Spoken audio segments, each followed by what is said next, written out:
Hello everyone. समग्र शिक्षा में आप सबका स्वागत है। आज का हमारा टॉपिक है अरस्तू के राज्य संबंधी विचार।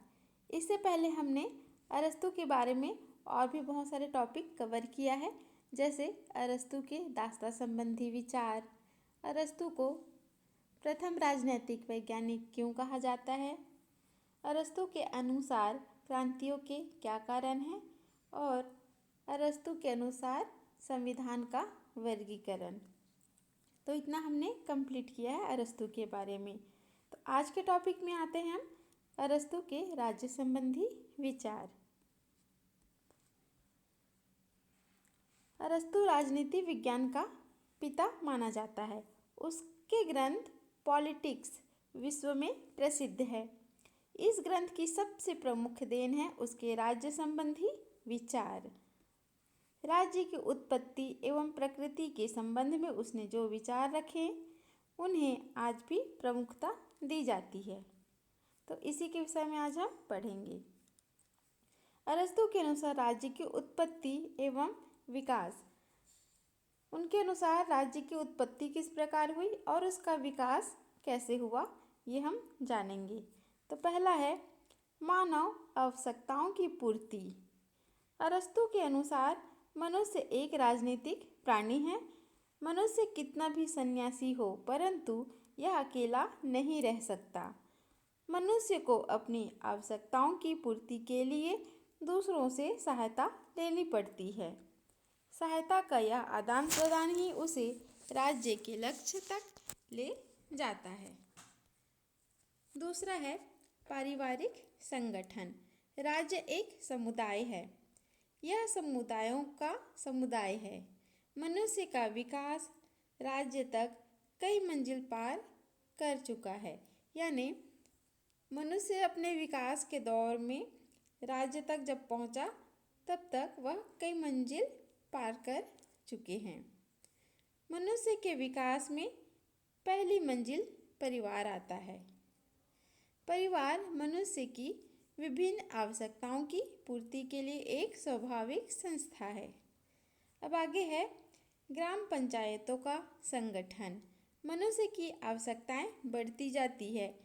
पारस्परिक विवादों का समाधान करने के लिए व्यक्ति ग्राम पंचायतों की मदद चाहने लगता है।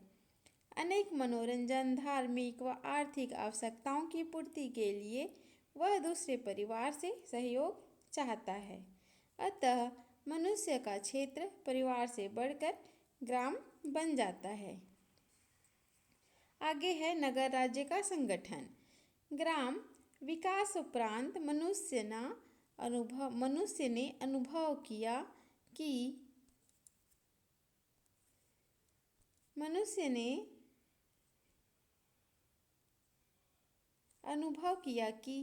ग्राम भी मनुष्य की आवश्यकताओं को पूर्ण नहीं कर सकते, इसलिए ग्राम आत्मनिर्भर नहीं है।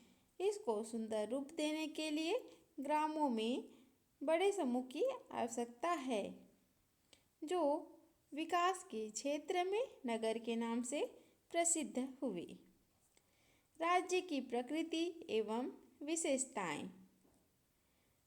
अरस्तू राज्य की प्रकृति को निम्नलिखित विशेषताओं के साथ में स्पष्ट करता है, जिसमें पहला है राज्य एक स्वाभाविक संस्था है।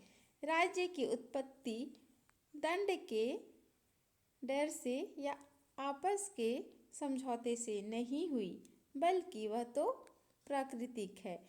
अरस्तू से पूर्व सोफिस्ट राज्य की उत्पत्ति कृत्रिम मानते थे। क्या मानते थे? राज्य की उत्पत्ति कृत्रिम है, ऐसा मानना था। किसका? सोफिस्ट का। उसके अनुसार मनुष्य डर से कानून का पालन करता है। किसके अनुसार? सोफिस्ट के अनुसार। अरस्तू के अनुसार क्या है? अरस्तू के अनुसार मनुष्य के पास बुद्धि है। वह बुद्धि न तो यूरोपीय जातियों की सी होनी चाहिए और न एशिया की सी जातियों वाली। यूरोपीय जातियों में उत्साह तथा जोश की प्रबलता होती है और एशियाई जातियों में चालाकी तथा तेजी होती है। यूनानियों में इन दोनों का सामंजस्यपूर्ण समन्वय होता है। किसका किसका सामंजस्य होता है यूनानियों में? एशियाई का और यूरोपीय जातियों का। मनुष्य नैतिक कारणों से कानून का पालन करता है, यह कौन कहते हैं? अरस्तु। अतः राज्य एक स्वाभाविक संस्था है, न कि कृत्रिम। अरस्तु के अनुसार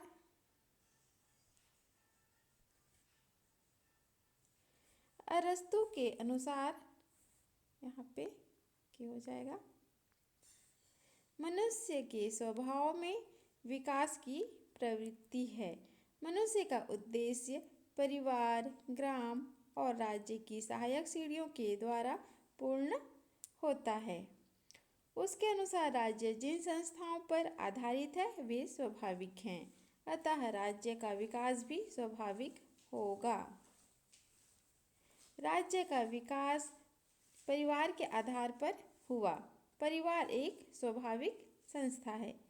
परिवार की तरह राज्य भी मनुष्य पर जबरदस्ती लादी गई व्यवस्था नहीं है, बल्कि यह तो उसके विकास में सहायक है। अरस्तु के अनुसार बिना राज्य के मनुष्य का जीवन दुर्भर है। राज्य के बिना पशु या देवता ही रह सकता है, सामान्य मनुष्य नहीं। अतः राज्य स्वाभाविक संस्था है। अरस्तु के शब्दों में, यदि जिन संस्थाओं पर राज्य आधारित है वे संस्थाएं स्वाभाविक है, तब निश्चय ही उन स्वाभाविक संस्थाओं का विकसित रूप भी स्वाभाविक होगा। आगे है राज्य मनुष्य से प्राथमिक। राज्य के विकास क्रम में आवश्यकता के अनुसार मनुष्य के दायरे विभिन्न होते गए, जैसे परिवार, ग्राम तथा राज्य। राज्य मनुष्य के विकास का आखिरी क्षेत्र है। परंतु इस तथ्य को पढ़ने पर सामान्यतः यह अनुभव होता है कि पहले मनुष्य, फिर परिवार, तत्पश्चात ग्राम एवं राज्य का विकास हुआ। परंतु अरस्तु तर्क की दृष्टि से राज्य को व्यक्ति से पूर्ववर्ती मानता है। इसको निम्नलिखित तर्कों के आधार पर समझा जा सकता है। अरस्तु को शरीर सिद्धांत में विश्वास है। मानव शरीर केवल मांसपेशियों और रक्त का ढेर मात्र नहीं है। मानव शरीर में इन सब की तो आवश्यकता है ही, इसके साथ अन्य अंगों की भी आवश्यकता है, जैसे आँख, नाक, कान, पैर। ये तभी कार्य कर सकते हैं जबकि उनमें एकत्व हो। इसी प्रकार से परिवार एवं ग्राम बिना राज्य के कार्य नहीं कर सकते, क्योंकि राज्य में एकत्व रूपी प्राण न रहने से विभिन्न अंगों का कोई मूल्य नहीं रह जाता। अतः राज्य विभिन्न अंगों की पूर्णता है। अतः राज्य मनुष्य से पूर्ववर्ती है। दूसरा क्या बोलते हैं? राज्य एक समग्रता है तथा व्यक्ति उसका अंग है। इस प्रकार राज्य तथा व्यक्ति का वही संबंध है जो शरीर तथा उसके अंगों के मध्य होता है, क्योंकि समग्र पहले आता है तथा अंग बाद में। अतएव इस सादृश्य के आधार पर राज्य पूर्ववर्ती हुआ। तीसरा, किसी भी वस्तु की परिभाषा उसके कार्यों से की जाती है। यह स्पष्ट है कि शरीर अथवा अवयवों के अभाव में उसके विभिन्न अंगों का कोई अस्तित्व नहीं हो सकता। व्यक्ति के संबंध में भी यह कहा जा सकता है। यदि व्यक्ति को राज्य से अलग कर दिया जाए तब वह स्वावलंबी नहीं कहलाया जा सकता। तीसरा है राज्य का सावयव स्वभाव। अरस्तु ने राज्य को एक सावयव की भांति माना है। राज्य के सदस्य उसके अंग हैं। राज्य मनुष्य के विकास के लिए आवश्यक है, परंतु वह अपना कोई अलग स्वतंत्र उद्देश्य नहीं रखता। जिस प्रकार मानव शरीर में विभिन्न मूल अंग होते हैं, जैसे हाथ, पैर आदि, और कुछ प्रभाव उत्पादक तत्व होते हैं, जैसे खून आदि, उसी प्रकार राज्य में सैनिक, न्यायिक आदि मूल अंग होते हैं। कृषक, श्रमिक आदि प्रभाव उत्पादक अंग हैं। अतः वह राज्य को सावयव सिद्धांत के रूप में बतलाता है। चौथा है राज्य सर्वोच्च समुदाय। अरस्तु ने राज्य को सर्वोच्च एवं सर्वोत्तम संस्था माना है। विभिन्न प्रकार के समुदाय मनुष्य की भिन्न भिन्न आवश्यकताओं की पूर्ति करते हैं।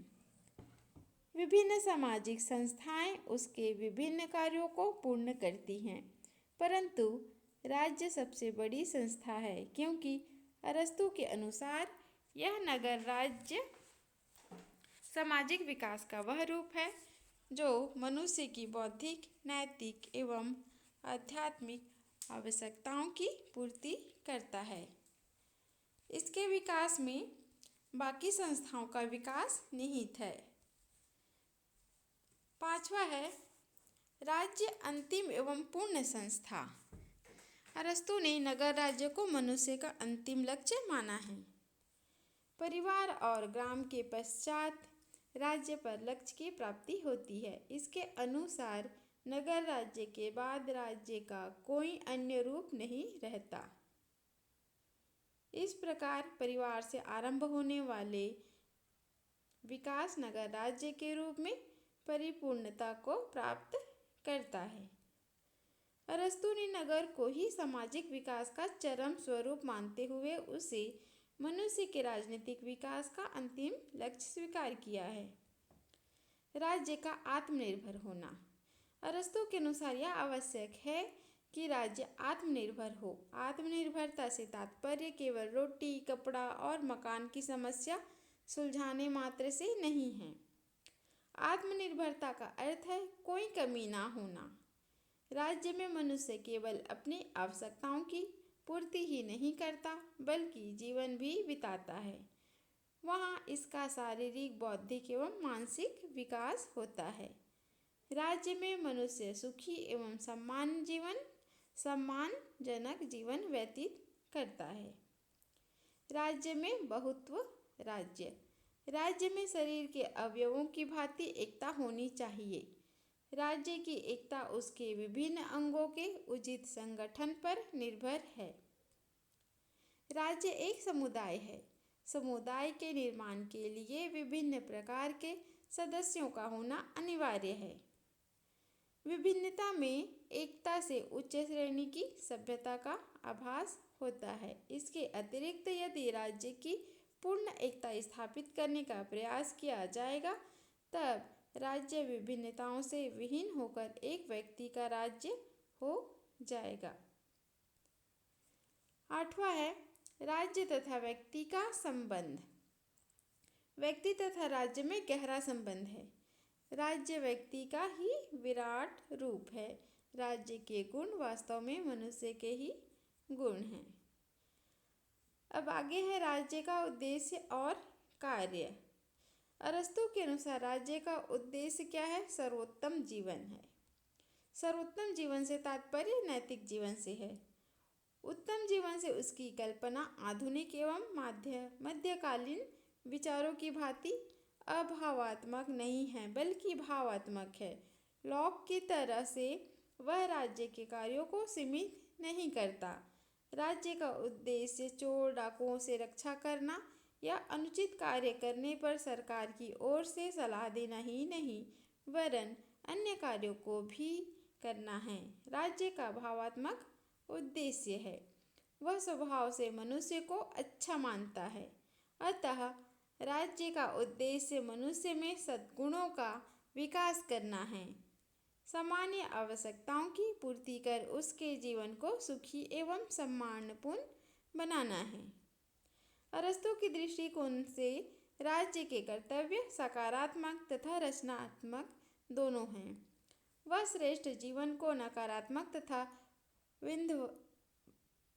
विध्वंसात्मक नहीं मानता। उसकी इच्छा है कि राज्य मानव जीवन को सुखी बनाने के लिए आवश्यक कार्य करे, मानव जीवन को नैतिक तथा धर्मसंगत बनाए, उसके सदस्य एक दूसरे के विरुद्ध कोई अपराध ना करे, एक दूसरे को कोई हानि ना पहुंचाए। इतने में भी राज्य के कार्यों की समाप्ति नहीं होती।